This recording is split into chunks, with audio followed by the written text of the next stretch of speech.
તો જય માતાજી મિત્રો, કેમ છો બધા? મજામાં જશો ને? આજે આપણે આવી ગયા છીએ પાછા વાડીએ. તમે જોઈ શકો છો પાછળ આપણે અટાણા હાઈલા જ આવી છીએ વાડીએ. હજી આલીકોર જોઈ શકો છો, આલીકોર છે મકાઈ, અને તમે આ દાંડા જોઈ શકો છો. આમાં શોટ મૂક્યો છે, આપણે અડી તો ડાયરેક્ટ ઝટકો આવી શકે છે આમાં, એટલે આપણે કાંઈ રિસ્ક લેવો નથી. અને આપણે અહીંયા વાડીએ પહોંચી ગયા છીએ. અહીંયા આવીને જોયું તો અહીંયા ગાડી પડી છે આપણી હોન્ડા, અને માથે મોટાભાઈ બેઠે છે. અહીંયા પાણીના કેનિયા અને વાં દવાની બધું છે.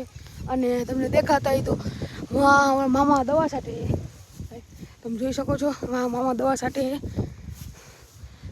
હવે અને ઝીણા ઝીણા સાટા આવે છે. તમે વાદળામાં જોઈ શકો છો, કાળું કાળું અંધારું દેખાય છે વાદળામાં, અને ઝીણા ઝીણા સાટા ચાલુ થઈ ગયા. અને અહીંયા તમે જોઈ શકો છો, અહીંયા દવા છે, અહીંયા ચંપલ પડ્યા છે. તમે જોઈ શકો છો, આપણે ટોટલી વિડીયામાં બધું દેખાડી દેવાનું, આપણે કાંઈ શરમાવાનું નહીં. અને આ છે સોઈટનો તાર, તમે જોઈ શકો છો. આને અડી એટલે કરંટ આવે. અટાણે તો કરંટ ચાલુ નથી એટલે ના આવી છે, પણ રાતના કે ગમે ત્યારે તમે આવો ત્યારે તમને કરંટ આવવાની બહુ શક્યતા રહે છે, કેમ કે રાતના ઢોર કે કોઈ આવે તો તે માટે કરંટ રાખ્યો છે. આપણે અટાણે વાડીએ આવી ગયા હતા એટલે જોયું કે ઝીણા ઝીણા સાટ આવે તો આપણે વિડીયો એક બનાવી નાખી.